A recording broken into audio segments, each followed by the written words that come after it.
सनातन ये शब्द तो आपने बहुत बार सुना और बोला होगा, लेकिन क्या आप इसका मतलब जानते हैं? सनातन वो है जिसका न आदि है और न अंत। इसलिए जब हम सनातन धर्म के विषय में बात करते हैं, तो हमें ये मान लेना चाहिए कि इसका न तो आदि है और न अंत। इस धरती पर हर एक जीव दूसरे जीव की सेवा में लगा हुआ है।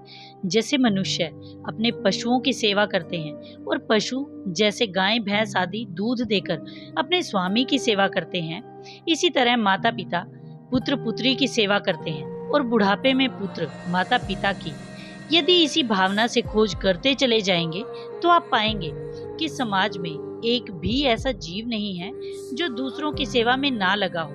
इसी तरह सभी मनुष्य एक धर्म को फॉलो करते हैं और खुद को हिंदू, मुसलमान, ईसाई, बौद्ध या किसी अन्य संप्रदाय को मानने वाला बताते हैं। किंतु ये सभी उपाधियां सनातन धर्म नहीं है, क्योंकि एक हिंदू अपनी श्रद्धा बदलकर मुसलमान बन सकता है, या एक मुस्लिम अपनी श्रद्धा बदलकर हिंदू बन सकता है, या कोई भी ईसाई अपनी श्रद्धा बदल सकता है आदि। लेकिन इन सभी परिस्थितियों में धार्मिक श्रद्धा बदलने से अन्यों की सेवा करने का शाश्वत धर्म प्रभावित नहीं होता है। हिंदू, मुस्लिम या ईसाई समस्त परिस्थितियों में किसी न किसी के सेवक हैं। अतः सेवा करना ही सनातन धर्म है। तो भगवान के साथ हमारा संबंध भी तो सेवा का संबंध ही है। परमेश्वर परम भोग करने वाले हैं। हम सारे जीव उनके सेवक हैं। हम सब उनके सुख के लिए पैदा किए गए हैं।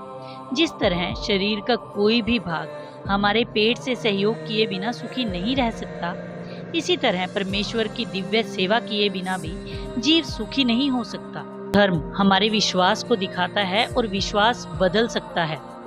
परमेश्वर तथा उनका दिव्य धाम ये दोनों ही सनातन है और जीव भी सनातन है। सनातन धाम में परमेश्वर तथा जीव की संयुक्त संगति ही मानव जीवन की सार्थकता है।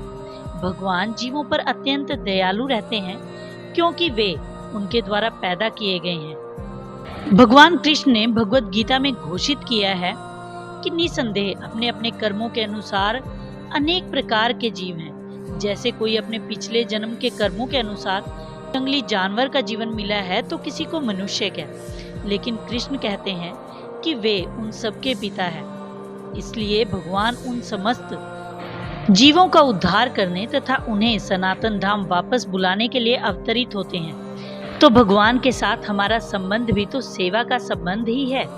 परमेश्वर परम भोग करने वाले हैं। हम सारे जीव उनके सेवक हैं।